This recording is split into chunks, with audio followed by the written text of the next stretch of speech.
must commend you, Dr. Richard Okoye, for the giant strides that you take in improving the Nigerian healthcare sector. Now, on behalf of teeming Nigerians who are constantly watching and are impacted by the things you do in the Nigerian health sector, I want to say kudos and a very big thank you.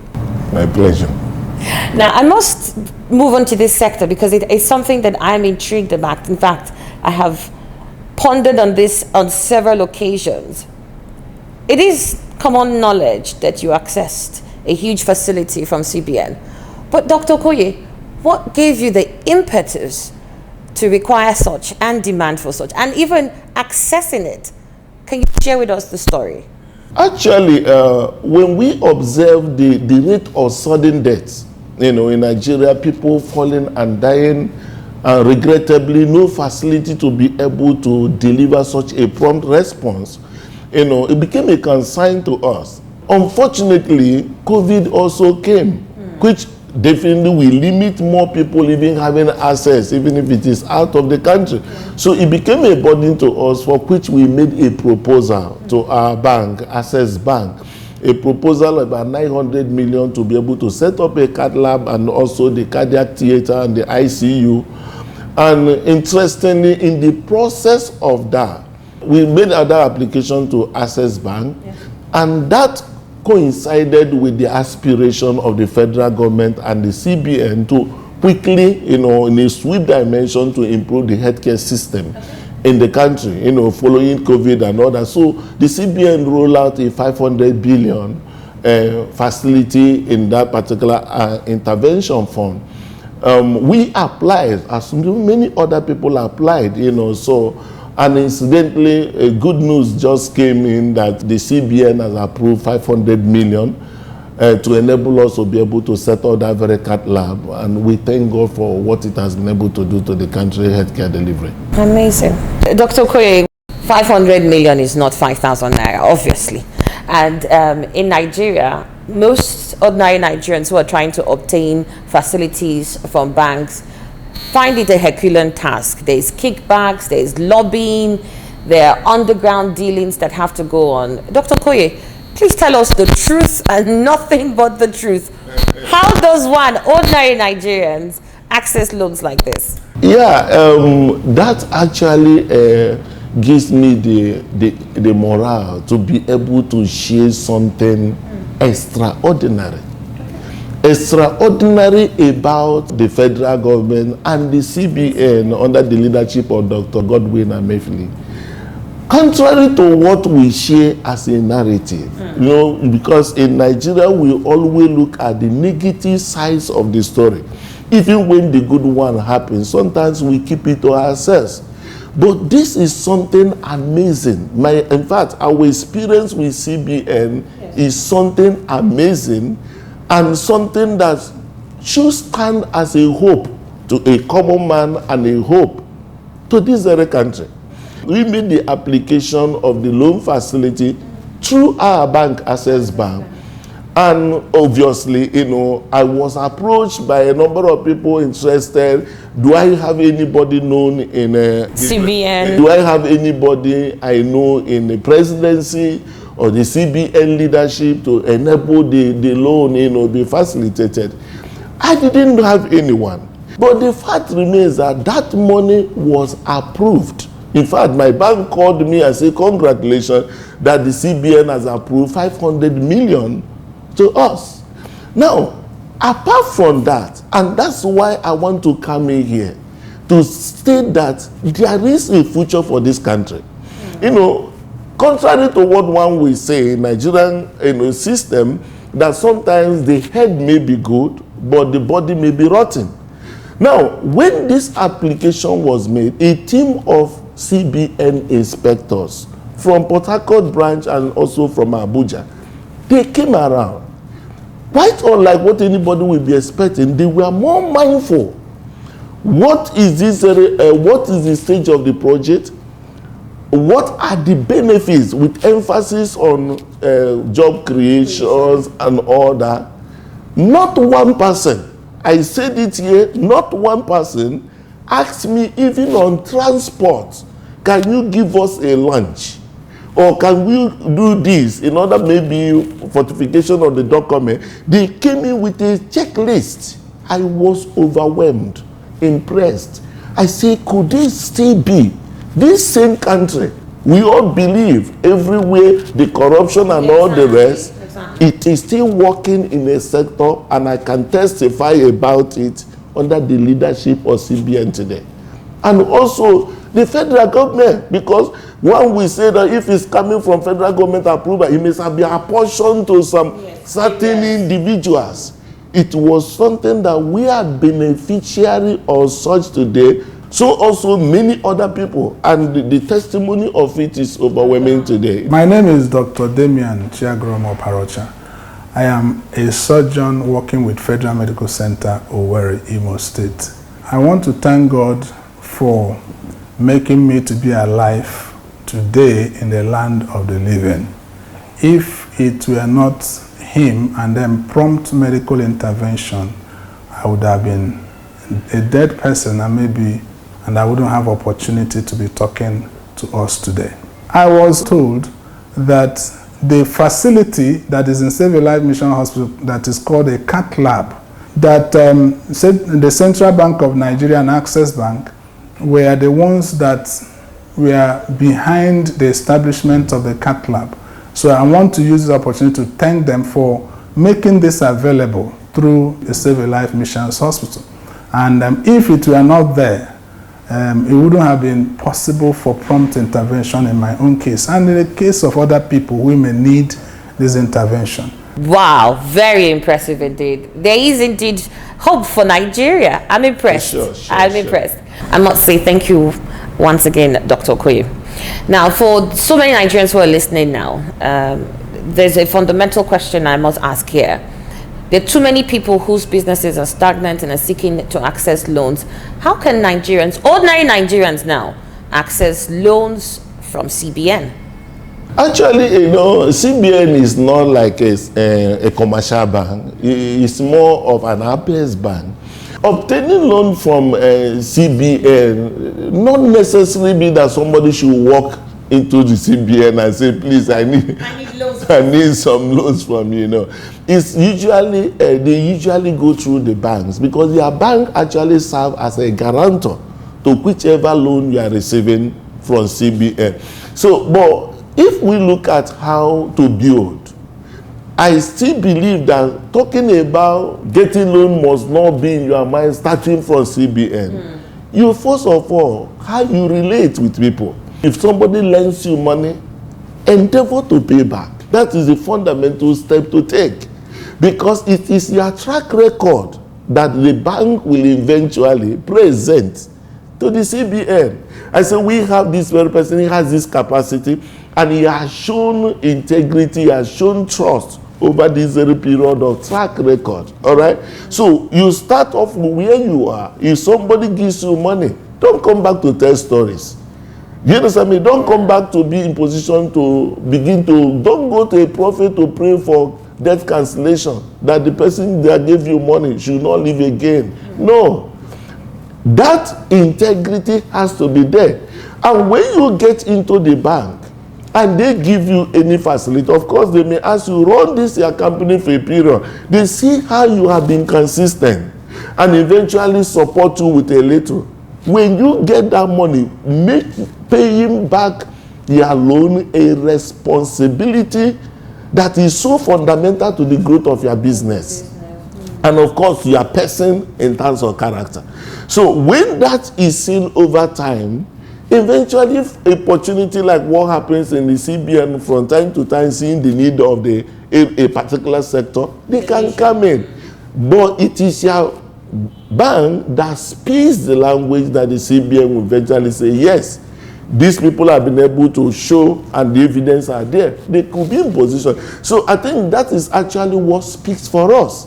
Because if you look at my background, how we started, I won't share it some time ago, that it was 500,000 naira. I go from microfinance bank, premium microfinance bank precisely, in Oluwabasanjo, Port Harcourt. When we started with the microfinance bank, we maintain all our accounts Every kobo that came in went into the microfinance bank. And as a matter of fact, when they saw the way we are doing, within them, microfinance bank is a small system, so there are a certain amount of money they can't afford to give you.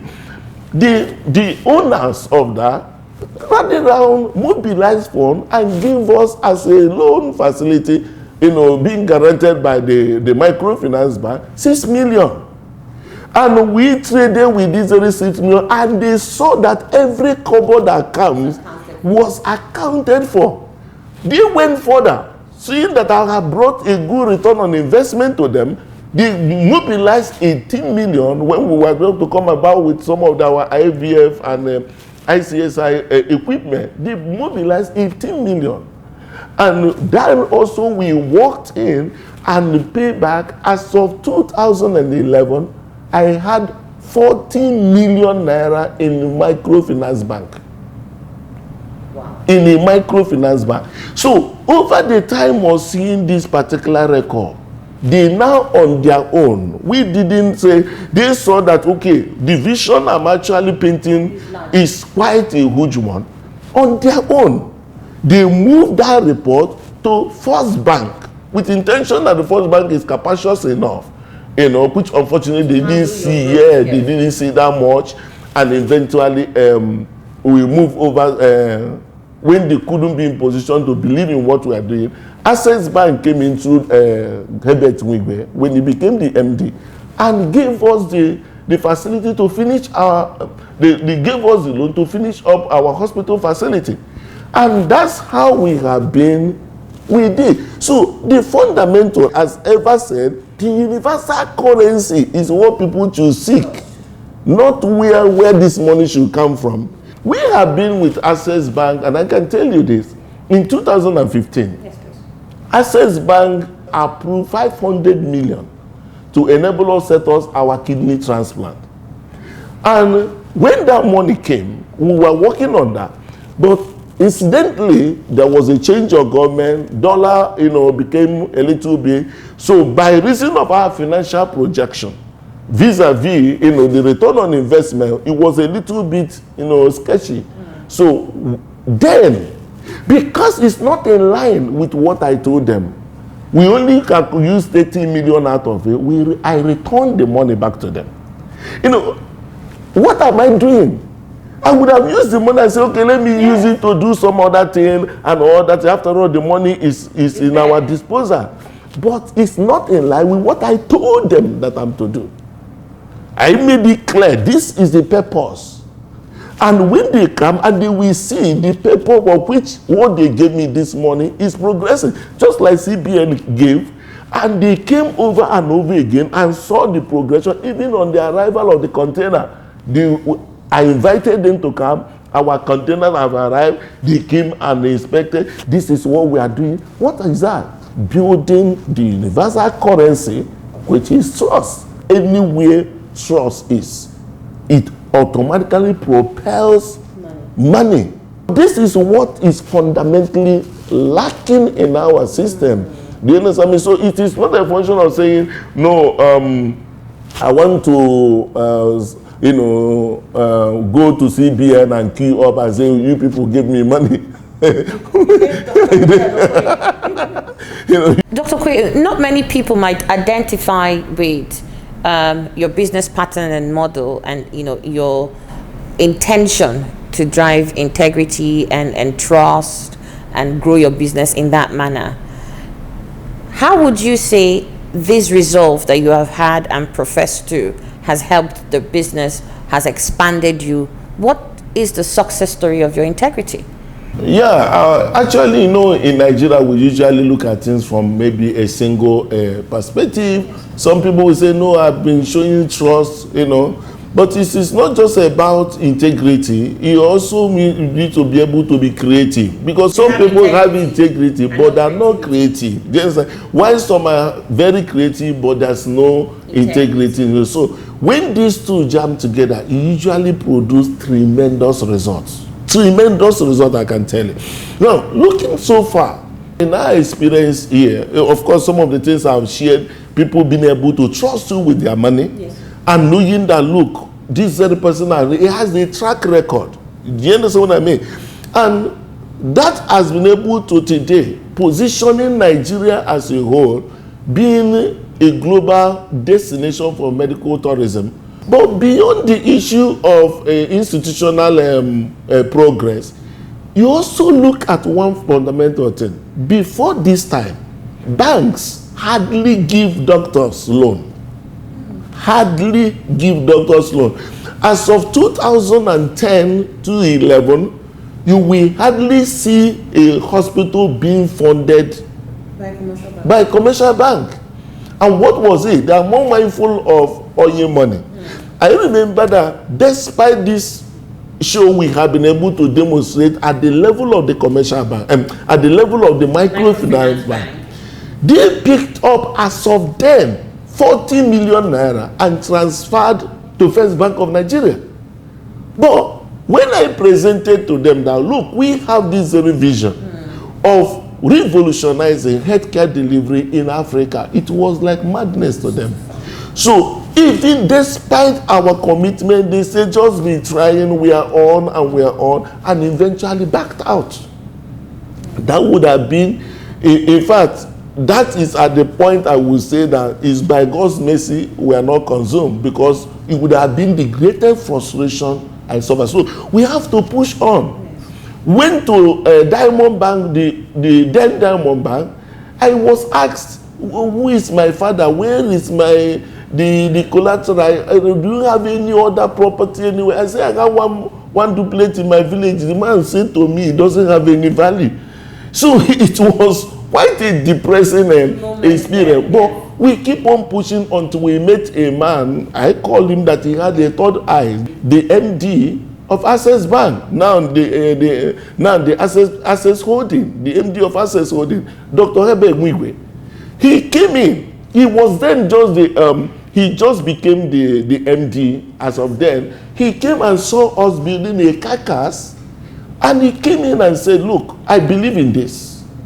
And just looking at our track record from the microfinance bank and the much we've done with Access Bank, he took it over and he was able to help us to complete the business. And that track record persisted, and we've accessed we have accessed billions of naira from the Access Bank. When he came to us, I made a vow in my heart that I will not only make him proud, but to bring that very gene that they hardly give money to hospitals and to doctors. So I prioritize our expenditures. That whatever money comes, get to the bank. That's why they called me Access Bank. Very unfortunate for other banks. They called me Access Bank. So they prioritize it. Get to the Access Bank. Let the one of the bank goes. Let the salary of the staff goes. Let the maintenance of the hospital. It took me 9 years in establishing all these things people see before building my own house. But what does that now translate to? If you watch that from then, I was able to build a confidence in him that, look, you can fund hospitals, you can fund doctors. The product of that confidence could be seen on what you see in Dutchess Hospital, which is 6.5 billion funded by CBN and Access Bank together. If there was no person that stood initially, and that's why I say to people, whatever you think you are doing, you are not doing it just for yourself. Today we have over 308 staff, and of course that unemployment is off the shelf or any government pressure, and the families also involved. And then beyond these 308 staff, CBN, when they were coming for inspection, made me to understand that it's not just those on my payroll that I'm profiting from the people bringing in all the boat drivers, people setting up shops, running about the hospital, is also a secondary employment. So you find out that any good thing you are doing, you are not just doing it for yourself. There are a lot of direct and indirect benefits. Yes, running about that engagement. So to me, it is something that pays off. So in essence, let's say your success story is huge. No, we are still moving forward, getting better by the day. Dr. Okoye, please let me ask another question. With your thriving business situated here in Nigeria, we have seen the Nigerian economy suffer a lot of setbacks. We have seen the naira fall against the dollar in several times. Too many people complaining about their businesses collapsing. How is yours still thriving? And then what is your prognosis of the Nigerian economy? Yeah, fundamentally, I will state that it is obvious, that we have a number of, challenges facing us, but which, unfortunately, we usually refer to corruption all the way. But I've also been able to make a study and come to the conclusion that the economic problem of Africa is not just corruption. It's more of lack of trust. If you look at, let me not go too down, from 1990 down, when you see the steady devaluation of our currency to what it is today, and looking at other African countries also, some of them even their currency is being pulled with a wheelbarrow for you just to deliver something of a reasonable sum. But the implication of this is that we will have the ironical dimension of investor. That when you talk about an investor, our mind goes to a white man, and the like of our big brother Dangote and all that. No. A young man that set up a pond, a fish pond, employ 1, 2, 3 people, please, let's be able to work here, is an investor. But unfortunately, let him leave his business 1, 2 days, 1 week and come back. They will sell the fishes and take a dead one and return for him. So, all before you know it, the system is down. So, that is the crisis, that is the fundamental economic problem of Africa. I'm not talking about Nigeria, of Africa.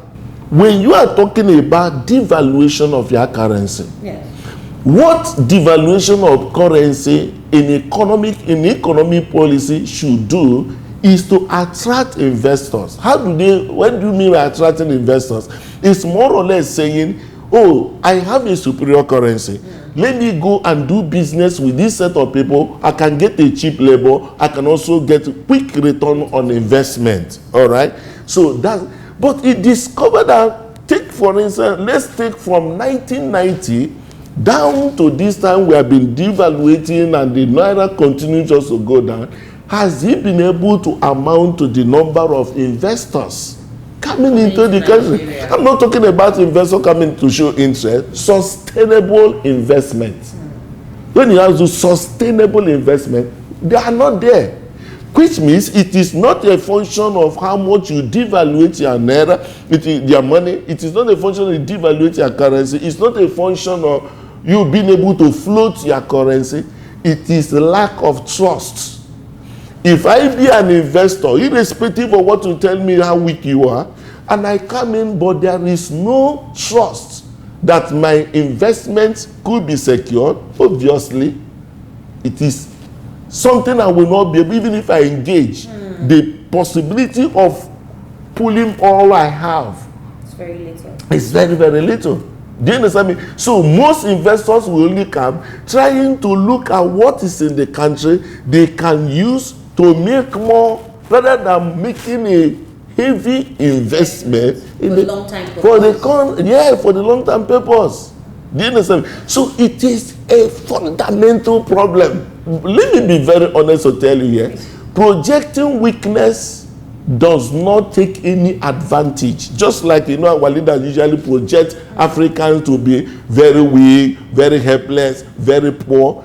In the realm of physical and spirit, it does not give you any value. In fact, that's even what the Bible says, that he that has more shall be given to him. But he that does not have, even the one he has, shall be taken and be given to him who has. So that posture We all share that. You know, Africa, we are very, very poor, mentally poor, everything poor. No, it's not helping. That's why we will invite these very investors. They will come. Why they are coming? When you are telling them I devaluate my money, you also showing them insecurity everywhere. You are showing them how miserable our country is. Go to America and have horrible experience in Baltimore. There are a lot of states where you can't stay overnight. In America, you can't stay there. But do you hear about it? No. They will only showcase you what is the pride of America. But our own, nobody will showcase you Lekki, Lagos. Nobody will showcase you some good things in Abuja.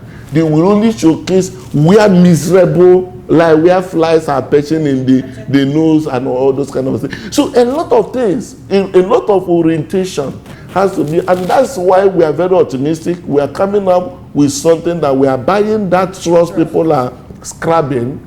We are going to buy it and technologically show strength to the people of the world concerning this continent. So there is absolute hope, but nobody use corruption and weakness as a picture of Africa.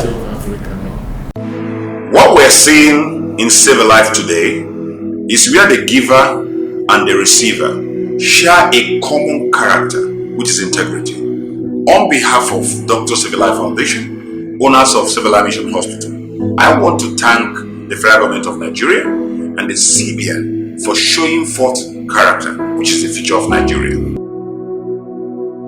Dr. Okoye, if you will permit me, let me just take it just one bit further and ask you what your thoughts are concerning this current dispensation. I do hope that's not a political question.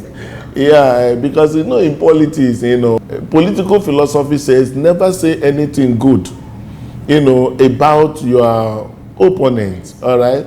I share a personal belief in this regard because I believe in focusing on the area of strength, projecting it, analyzing it, and see how from there I can also advance in the area of weaknesses. Why we will not undermine the obvious challenges still facing us as a country today, we will also admit there are still pockets of positives. Just like what we have, in the experience and the federal government under the leadership of Muhammad Buhari and also the CBN under Godwin Emefiele, had been able to come up with that very 500 billion intervention fund. All right. Now, if we look at what we got, it's going to be 0.1% of that. Other people also receive, which you can also witness some pockets of improvement in healthcare across board. Do you understand me? That those people are quiet or not being able to say much does not undermine that the progress is in the positive direction. So to me, this area of positive is commendable. And I must have to appreciate the government of Muhammad Buhari in this particular sector. All right? And also appreciate Godwin Emefiele, at least for showing the integrity once preached. And I can be a testimony to that did not only end up in the office of the presidency or the office of the leadership of the CBN, even down to the staff of CBN. So I must put that very commendation. So on the positives in this dimension, I can say that there is hope for the country.